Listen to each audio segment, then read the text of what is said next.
Welcome to the How Did They Do It Real Estate Podcast. Have you ever wondered how people succeed in real estate and what steps they took to get there? If so, this podcast is for you. Your hosts, Selah and Eileen Prack, interview top experts in the real estate community to share with you their real estate journey and how they achieved massive success. Our goal is to provide you with valuable real estate resources and to help you apply it to your own real estate goal.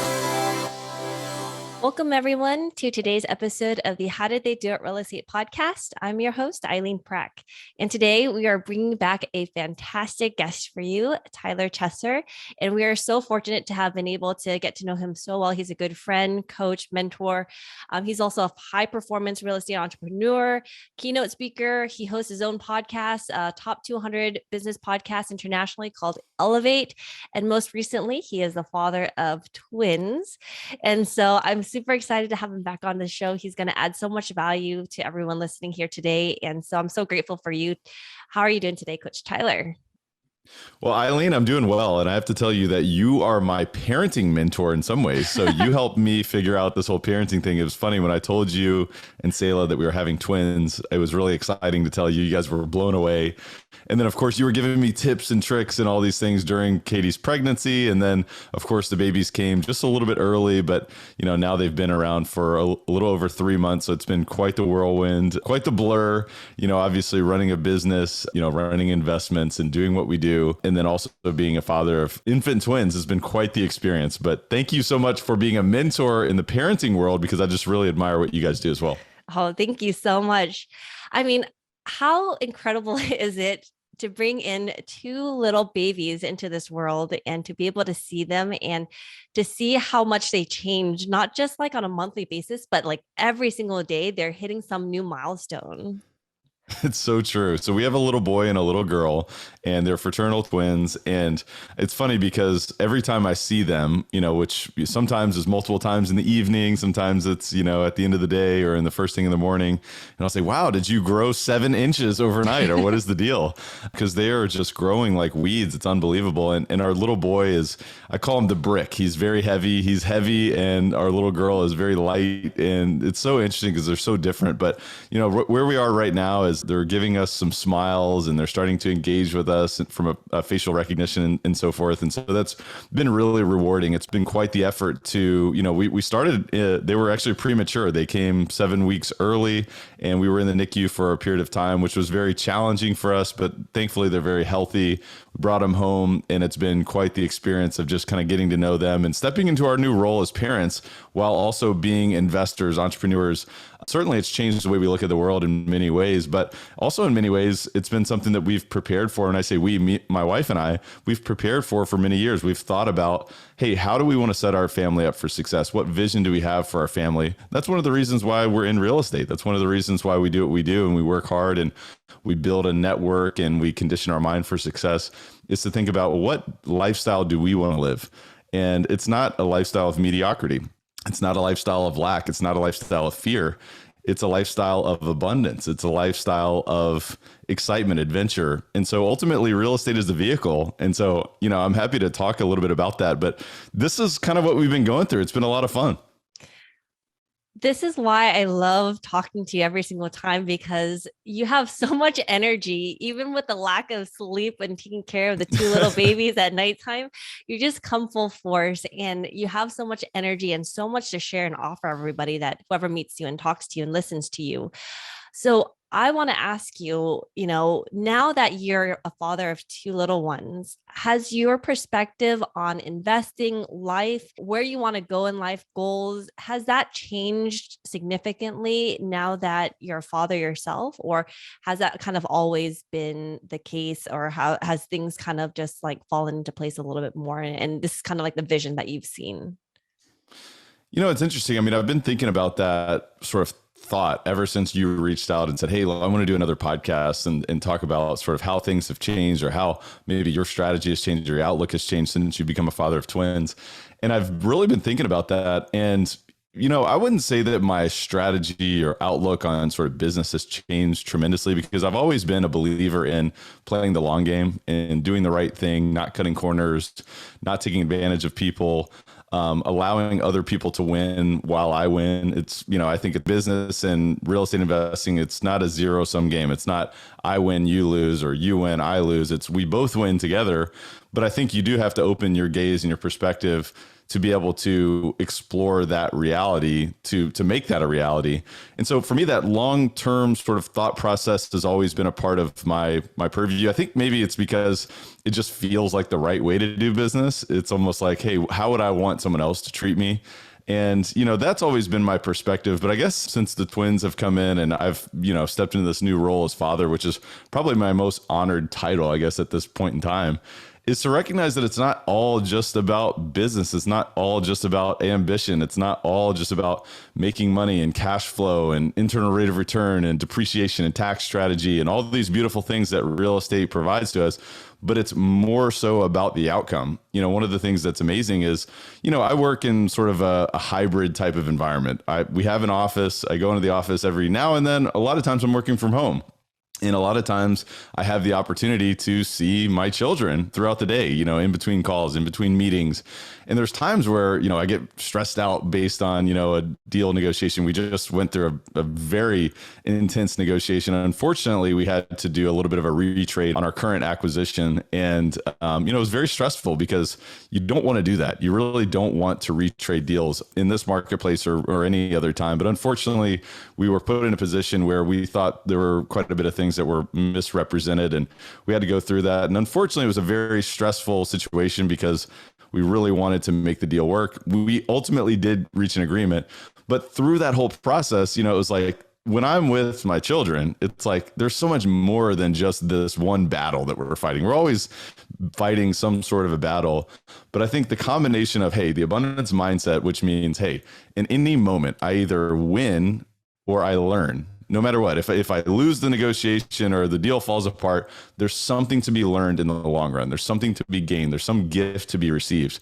And so reminding myself of that and conditioning my mind for that type of reaction has sort of been something that I've done for a very long period of time. And that's come through spending time with people like yourself, spending time, in masterminds, hiring my own coaches, being a part of a network and a community of people who have a positive outlook. That not, it's not like, hey, there's no bad in the world, but there is good in everything. And so that sort of conditioning along with, there's so much more. And when I thought about designing a life before, a lot of times it's like, I think of the vision board. The vision board has, let's say it has a private jet on it. It's got, these beautiful homes and, exotic locations or all these material things. And for me, it's like, those things are still great. I think it's great to strive and do big things, but it's more so about time. It's more so about, focus and presence. And I spent time in Costa Rica last summer with a man named Rich Davini, who is a 20-year Navy SEAL commander. And I told him that Katie and I were expecting a kid. We didn't even know it was twins at the time. And he's like, he was like, do you know how children spell love? And I was like, LOVE. And he said, no, it's TIME. And I was like, wow, that's amazing. And so when I think about all of this, it's like the design of this business and the vehicle that we've chosen to invest in to create outcomes in our life ultimately gives us the option to have time to be present. And, some other people that I really admire not only take that thought process and live that, but take it to the next level to say, all right, well, if you're spending time, it's really be mentally present as well. So those are things that I'm challenging myself to do right now. Being present in this moment with the newborns, it can be very challenging. A lot of times it's just pure work. It's like we're in the trenches. It's like, okay, you got to change a diaper, you got to change another diaper, and you got to get them fed. And, we probably need to get them swaddled. They need to go down and lay down. But it's about enjoying that and finding the good in that and finding the joy in that moment. So I know I'm kind of rambling, but these are how sort of some of my outlooks have changed. It's changing the diaper and then getting them clean. And then right after, you're like, I just changed you. I got to change you again. It's like, wait a minute, you threw up on your clothes again? Yes. I got to change. Oh, but it's finding the joy in that, right? Yes, absolutely. It really is because, you're only in that phase for just a short little bit of time before they start changing. And then, they're becoming, everything is, I want to do it my own now. You're in that, right? I am. I'm in that one where my son wants to, all of his clothes. He was like, I want to do it myself. Everything is by myself now. So just trying to set him up for success so That's that cute. he's able to be able to do that on his own and have get that independence on, and supporting him where he needs to. Yeah, well, I'm sure he's got you wrapped around his finger and he's like the cutest little boy on the planet. So it's like, oh, you want to do it yourself? Well, okay, until you scratch up the wall or until you do it wrong. And then we have to do it 3 times over. So yeah, that's amazing. So you talked a little bit about the, being present there, finding the time to be able to do all this. And so for you, so now because your time is more limited and you have to focus on not just, the real estate investing side, your wife and your life, your personal lives anymore. Now you have to incorporate 2 other lives into your life and to what you're doing. How do you bring that all in, and how do you manage to spend time on everything, and how do you find time, and how do you mentally focus and prepare yourself to be present when there's so many things going on in the head, there's so many things in the environment that's going on surrounding you? How do you kind of channel everything and just focus?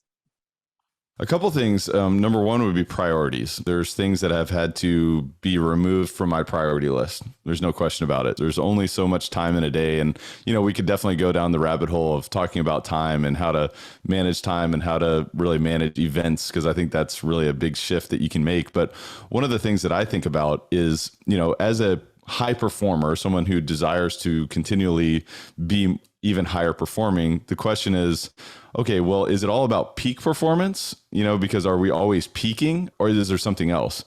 And, something that I've learned over the years is that optimal performance is really what we should be more so striving for, and not peak performance. I think peak performance is a bit of a misnomer. And certainly there are times where we are at our peak. If you think about an NFL team, they want to peak on Sunday morning, Sunday afternoon, Sunday night, Monday night, whatever day they're playing, they're going to peak at that time. And so their whole week has designed their preparation, their recovery, their film sessions, their workouts.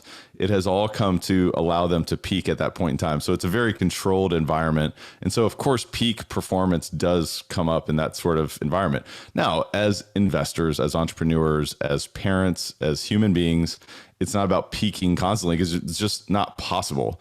And so optimal performance to me is doing the best you can at any moment in time. And so when I'm here with you, I just told you right before the show, I have a little bit of a headache right now. I'm not going to lie. I have a little bit of a headache. We had an investor day where we had investors come in from all over the country yesterday, and we hosted them for, an entire day. We took them to a property. We took them to a bourbon tasting. We had a guest speaker come in, and it was like networking, fun, education, capital raising. We raised capital for one of our latest deals. And so there was a lot of work that was involved in that. And then once it was over, we had dinner with some partners, and then we broke, and I went home, and it was like, I'm on twin duty. And it was like 2 hours later, the babies were waking up. And so, I have a little bit of a headache right now, but going back to it, it's like, I want to be the best that I can in any moment. And the best that I can be in any moment right now is to serve you and to be focused on your conversation and conversation with you so that we can serve your listeners.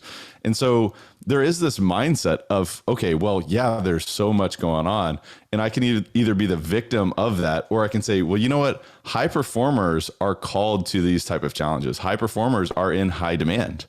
And so with that said, it's not about juggling all those balls at once, but it is about throwing one ball up in the air and making sure that you're focused enough to say, all right, well, there's probably going to be another ball that comes to me at that time. And at that time, I'll focus on that.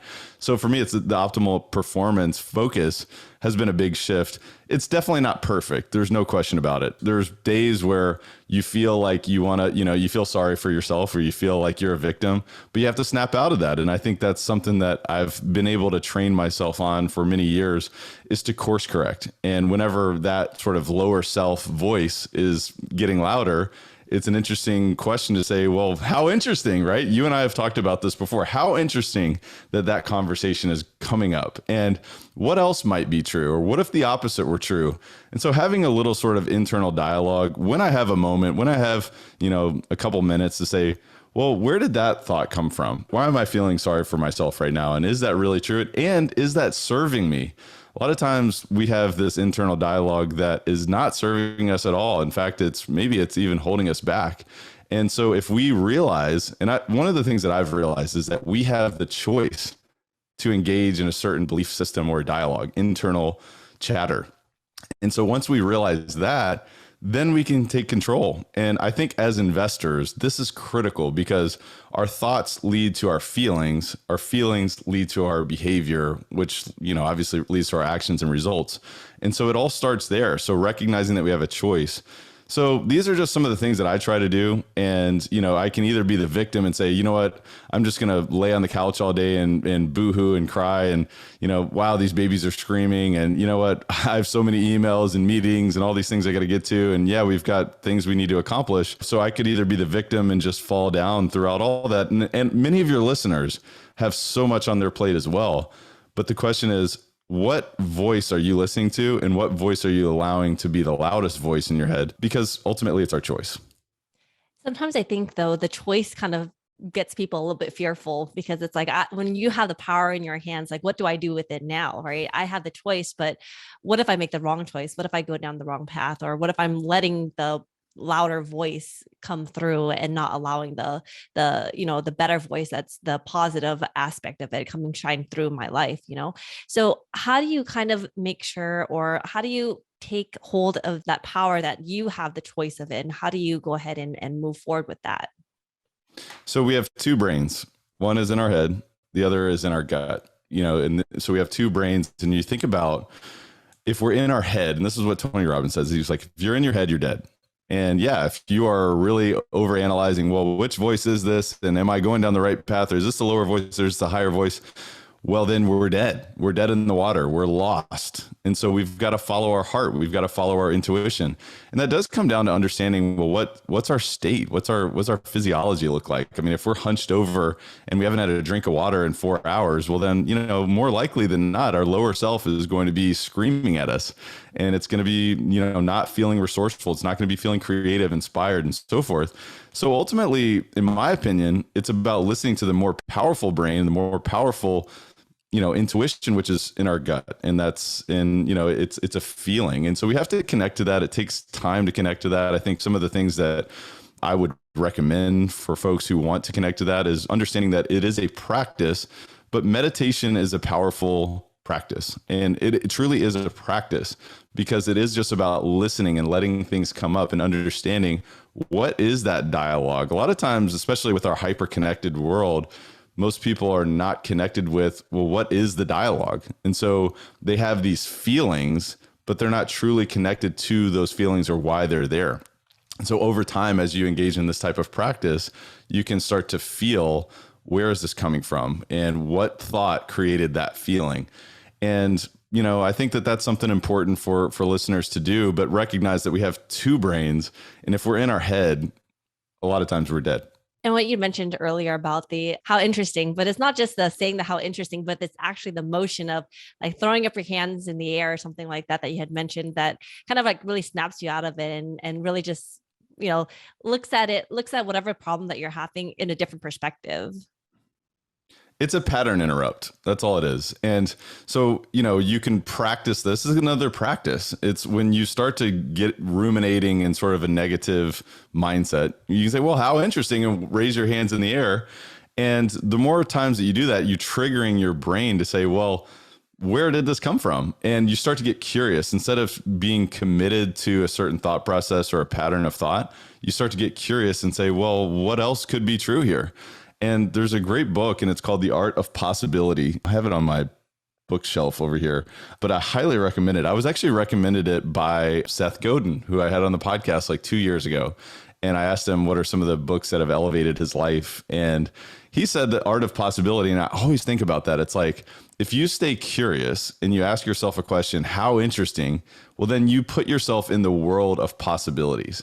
When you go there, it's not guaranteed that you've solved your problem, but you've given yourself a chance, because we cut ourselves up from the world of possibilities when we don't ask questions like that, or we don't get curious about where did certain thoughts come from. So yeah, that's the pattern interrupt. And there are certainly many techniques that you can do with that. But the design of that is to recognize that the pathway to our higher self, it starts in our nervous system, in our body. Our body is a tool that can help us step into higher performance. And that's just one way of doing it. But it's just recognizing, well, if I'm hunched over, if I haven't had water in a while, if I am not getting enough exercise, if I'm not getting any sunshine, well, then I might be having some thoughts that really are not me. They're the lower self. But there's many other techniques, but that's a great example of a pattern interrupt that can put you in the world of possibilities. One of the other pattern interrupts also may be a crying baby. That's right. And They then, have or a a way of laughing getting one. you up. Yes, or a Yeah. laughing one, especially when you hear that first laughter coming through. It's like, wait, what's going on? And it's just, I think that's a whole different level when you hear that. Well, I can't wait for that because that's still not here yet for us. I think they're trying to, but they're giving us some smiles, and I will tell you the level of reward that I'm experiencing and my wife is experiencing from that is just unmatched. So I'm excited about that. I guess what is the most memorable moment that you've had so far between you and your wife and the twins? I would say probably just coming home because we were at the NICU. We were in the NICU for almost 5 weeks. And it was pretty demanding. I will say it was just going back and forth. And I didn't take any time off of, doing what I'm doing. And, a lot of folks who have maybe a W-2 job will have the luxury of, taking a paternity leave or, of course, my wife is blessed to be able to have taken a long maternity leave. And just going back and forth in the hospital and just, the uncertainty of all that. And thankfully, they were in really good health the whole time. They were just premature. But when we finally got them home, it was like, oh my gosh, this is real. This is like, we're actually a family. And it was an amazing experience. We also have a dog and a cat, and our dog, was very curious about them. And so that was just a really monumental moment, I feel like. But every day gets better. I think that's one of the mindsets that we enjoy as well is, a lot of times people in life, whether you have kids or not, you think, oh, well, the good old days were this. And man, I just really miss those times. And oh, I wish I was still, in college or whatever. And for us, it's like, oh gosh, but every day, every year gets better. And that is really true with babies too. I mean, like every day with them gets better. And it's like, it's a compound interest return on investment just in terms of joy and everything. But I think that moment, but then honestly, every day since. Yeah, no, I totally agree. I remember that time when they were in the NICU also. We're always like asking you, like, are the babies home yet? Are the babies home yet? It'll be so exciting for them to finally be at home, to be in their environment, and you guys can really fully integrate them into your lives. Like they are here now. So you'll have to tell me this, but did your babies think that a ceiling fan was as interesting as our babies think ceiling fans are? They stare at them like they're the most amazing thing on the planet. I think it might be the motion of it, right? And then I think that's why, like, the little musical spinning thing. I Yeah. can't even Mhm. remember what it's called. But yeah, and they'll I just don't know sit what it's there called either. and they'll just sit there and they'll just watch it spin around, and that's why they have that. And then they'll just So fall asleep. they stare at it when it's not moving and they like it's just like mesmerizing to them. So there you go. So it is fun to, I will say this, and that's what actually made me think of it is looking at the world through their eyes is it opens up such a new level of curiosity as well. That's one of the things that I've recognized in some of the most successful, most admirable people is that at the basis they're curious. And like babies and children are endlessly curious. And at some point in time, that curiosity was cut off for many people. And what I've been excited about seeing is just, wow, what this fan, it's just sitting there and what could that be? And like, to me, it just makes me start to like ask some like more exciting questions about like, well, what are all the other things that we haven't noticed, because we've been moving so fast or thinking about our goals or, being so focused on our regiment or routine and all these things. And so that's the exciting part of life. And so that's been another really cool gift to receive a part of this process as well. No, it really is. Like as they grow older too, they can be fixated on a toy or something for like hours and they'll just try to figure out, they'll just sit there and play with it. Like my son will just sit there and play with, a little, like the buckle. How does this work? How do I fit this together? How do I take it off, put it back together, take it Hmm. off, put it back together? And he can just sit there for hours just trying to figure out like, what is this thing? Like, how does it work? And then it's interesting because like you mentioned, as we get older, sometimes, we try things for a little bit and then we tend to just give it up because it's too hard or I can't figure this out. But as children, they're just so innately curious about how things work in the world and how, because everything is so new to them and they just persevere and they just continue to try to figure it out. They just work it for a long, long time until they end up like figuring things out on their own. I wonder what that is. Is it because we get conditioned to avoid failure? I honestly don't know that question. I mean, I'd be curious to know what you think about that, but it almost seems like we've conditioned failure to be this horrible thing in society. And maybe it's like, well, if I try something, I might fail. And I don't want to do that. I don't want to fail. That's a bad thing. I mean, what do you think? Yeah, I think that in combination also with the, oh, this could be a waste of my time. I could put some effort into it, but it's not going to get me there. Like, what's the value that's going to be adding? Like, what value am I getting from doing something like this? And like, you Hmm. don't see, and then, I think also in today's society too, everything, we're able to get things instantaneously at the tip of our fingers. So we want things like right now, we want to see results instantly. And so, if we're not seeing those results right away, it's much easier to just give up and move on to the next thing. That's probably true. And if you think about it, the things that you stick with longer, the things that you can't figure out longer, are typically the things that pay off for a longer period of time. Like if it's easy to get, it may not be as worth getting, so these things that we work really hard at, over time, it's like maybe that's the key, is to look past the easy. There was a gentleman, Michael Easter, actually, he's in Vegas. He's an amazing author. And I know you guys are doing a lot of investing in Vegas. That's why I point at you like that. But he wrote a book called The Comfort Crisis. And he says that there's a huge crisis in today's society. And if you think about it, like everything is designed for comfort. And it's like, well, we have the air conditioning, we have the leather chairs, we have all this technology that can help us, solve every problem and every appliance that can do everything for us. But I think what he's getting at is that when we do hard things, or when we try things and we bump our head and we get frustrated and we can't figure it out, ultimately, if we keep going at it and we're persistent and we do hard things, that's where the next version of ourself lies. And I truly believe that ultimately, whether you're an investor, entrepreneur, human being, what we're designed for is growth. We're designed to become that next version of ourselves. And that comes through bumping our head. It comes through like sitting with a belt buckle for a few hours and like, well, how does this thing work? And what's the point of this? And, asking questions like that, but obviously getting more sophisticated with that as we grow. But I think it's just embracing things that are challenging. That's just my opinion. I don't know what you think. No, I totally agree with that, because I think a lot of that comes, like as we're learning, continue to grow, that's where we get a lot of fulfillment from. Because how many times are we sitting down and we're not growing, we're not learning new things, and we're like, well, I'm not really being fulfilled in life. I don't know what direction I'm going to be taking in life. Everything just seems monotonous to me. It's because Mhm. we're not learning new things. We're kind of comfort, we're at this comfortable stage. Everything is just going through life, going through the motions of life at this point in time. And so as we continue to learn and challenge and try new and different things start to become exciting again. We're like, how exciting is it to get up every day to think like, oh wow, we get to do these types of things, like, oh, we get to work on this new thing, there's this new challenge that's facing me, something that I can work on today, something that's being challenged, and I'm just continuing to grow like every single day. And so if we're just going through the motions of life, it's hard to kind of get excited every single day of like, well, what's new, what's next? Oh, it's just the same kind of things. I totally agree. And you stack good on top of good, great on top of great. And from there, like the next level is human beings were designed to go big.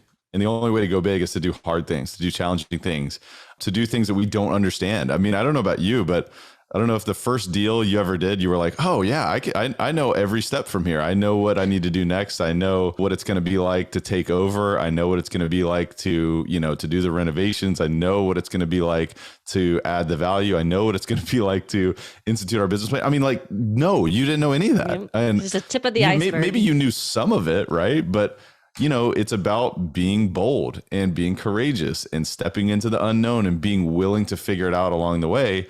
And each new level is a new experience of that. And so I think it's starting with that. It's kind of getting comfortable being uncomfortable. But then it's like, okay, once we've kind of built that foundation, it's like, all right, if we want to go big, we got to be courageous and we got to be willing to step into the unknown continuously and bigger and bigger. And so I don't know. That's, to me, is an exciting thought.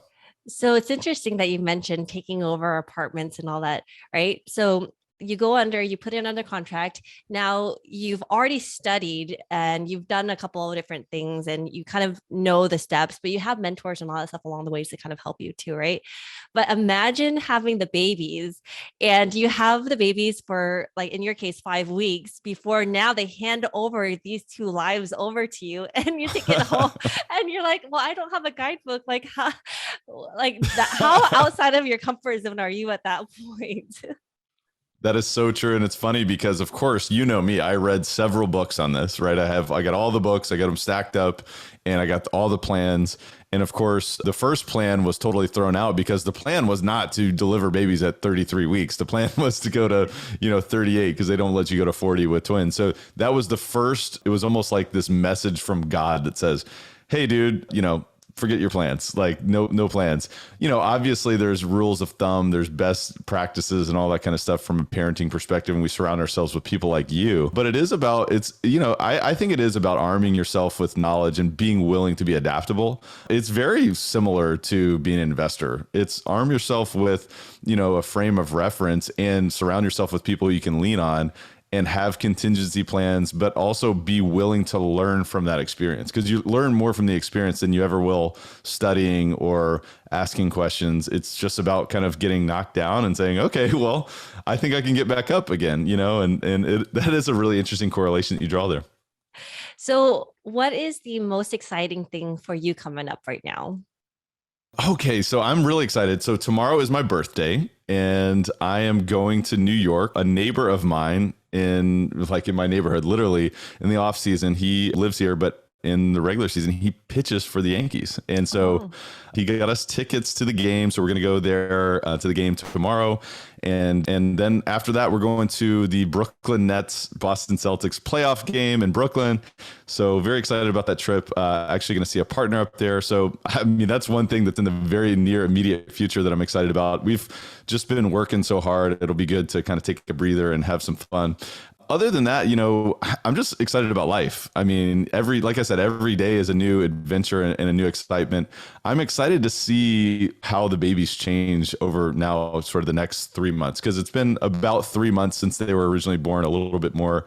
And I think the next 90 days are going to be a big leap in a whole new direction as well. So that'll be exciting because we're starting to get, like I said, those smiles and a little bit of a, resemblance of a laugh it's from time to time. But I'm just excited about that. And, I don't know, I'm just excited about life, and we're growing our company, CF Capital. We're buying a big 2-property, 508 unit property portfolio in the Louisville, Kentucky MSA right now. And so we'll close that here in about 45 days. So that's exciting. It's almost a $50 million deal. So we're excited about that and just continuing to grow. We're bringing a 200 unit property out of the ground. It'll be our first new construction property. So we're working on the rezoning on that right now. And we did just receive credits for a low income housing tax credit deal for that. So very excited about that and, really expanding our company from that perspective. But I just always get excited about new conversations, new relationships. We have, oh my gosh, honestly, I could keep going. I don't want to bore you, but I'm excited about life. I think every day is a new challenge. I totally can see that. And life is getting just so much more exciting. It's just getting started, to be honest. Right now, you guys have so much headway ahead of you. And I'm super excited to see where you guys are at right now, just not just as friends, but also as parents. And I mean, those two twins are, they were born into a very lucky family, and they're going to be so loved and so they have such a great environment to be around with. And so we're just so blessed and so grateful to have you as part of our lives, part of our network. And so I super appreciate you coming on the show today. Well, the feeling is 1000% mutual. I mean, you guys are incredible people. You're blowing it out of the water. I mean, you guys are just doing so well. And I'm just so proud of you. I'm so proud to be your friend. The last thing I'll say, one of the things I am really excited about is the twins actually acknowledging each other. It's interesting. They've just been kind of in their own world, but I can't wait for them to be friends too. So anyway, but thank you for that really kind comment. Thank you for your friendship. I appreciate the listeners tuning in to kind of listen to us really have a fun time catching up with each other, because I feel like that's what we've done here. I hope that we've had a tremendous amount of value, but this has been a pleasure, and I look forward to continuing our friendship and seeing where you guys take things as well. Thank you so much. And for our listeners out there who want to get more insight into what you guys are up to, what you're doing, and find out a little bit more, where's the best place that they can go? Yeah, a couple places. Our real estate company is CF Capital. Our website is cfcapllc.com. If you want to engage with us or learn about investing alongside our team, all you have to do is just go to that website. And also, we do have a free ebook there. It's called The Bottom Line, the 10 Ways to Increase Cash Flow in Apartment Complex. I think it's always important to add value. And I think people, if you're either a new investor or experienced, you'll receive a ton of value from that. Also, if you like podcasts, if you're listening to this podcast, you probably like podcasts. So just go check out Elevate Podcasts. You can go to elevatepod.com, or of course, anywhere where you listen to podcasts, you can find Elevate with Tyler Chesser. It's all about mindset, mind and expansion, and personal development for high performing real estate investors. Awesome. Thank you so much again. Thanks. Appreciate it, Eileen. Talk to you soon. And thank you for listening to our podcast today, brought to you by Bonavest Capital.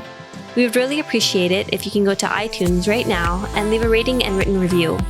Also, please don't forget to subscribe so you can always get the latest episodes. You can also connect with us on Facebook, How Did They Do It Real Estate. We'd love to hear your feedback and any topics that you're interested in for future episodes. Lastly, to learn more about us, you can go to bonavestcapital.com and fill out the Contact Us page so you can speak to us directly. Nothing on the show should be considered as specific personal advice. Please consult your legal, tax, and real estate professionals for individualized advice.